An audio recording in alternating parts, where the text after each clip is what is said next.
अगर आपको अचानक थकान, गुस्सा या बेचैनी महसूस होने लगे तो हो सकता है आप नेगेटिव एनर्जी के कांटेक्ट में हो।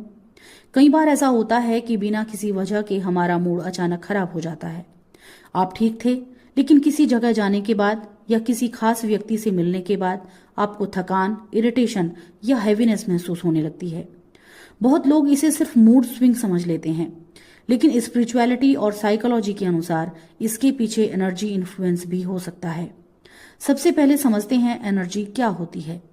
साइंस कहता है कि हमारा शरीर सिर्फ फिजिकल बॉडी नहीं है, हमारा ब्रेन लगातार इलेक्ट्रिक सिग्नल्स पैदा करता है और हमारा दिल भी एक इलेक्ट्रोमैग्नेटिक फील्ड बनाता है। यानी हर इंसान अपने आसपास एक तरह की एनर्जी फील्ड क्रिएट करता है। अब इमेजिन कीजिए, अगर कोई व्यक्ति लगातार एंगर, जेलसी, स्ट्रेस या नेगेटिविटी में रहता है तो उसकी एनर्जी भी उसी तरह की हो जाती है। जब आप ऐसे व्यक्ति के आसपास ज्यादा समय बिताते हैं तो उसका इमोशनल स्टेट आप पर भी असर डाल सकता है।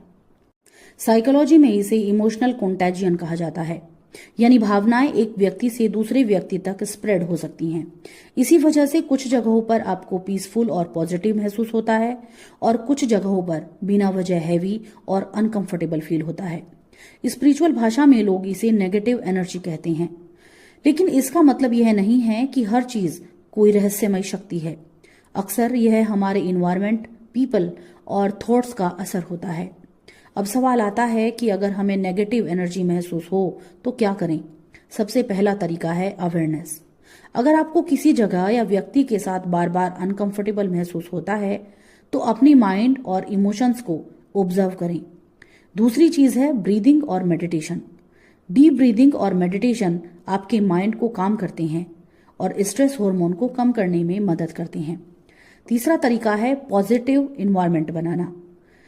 नेचर में समय बिताना, संगीत सुनना या सकारात्मक लोगों के साथ रहना आपकी एनर्जी को जल्दी बैलेंस कर सकता है। और सबसे इम्पोर्टेंट बात, अपनी थॉट्स और इमोशंस पर ध्यान दें, क्योंकि कभी कभी नेगेटिव एनर्जी बाहर से नहीं बल्कि हमारे अपने माइंड से भी पैदा होती है। तो अगर आप खुद को मेंटली स्ट्रांग और काम रखना चाहते हैं तो अपने इन्वायरमेंट और थॉट्स दोनों का ख्याल रखें दोस्तों, क्योंकि सबसे पावरफुल एनर्जी प्रोटेक्शन एक शांत माइंड और सकारात्मक सोच होती है। धन्यवाद।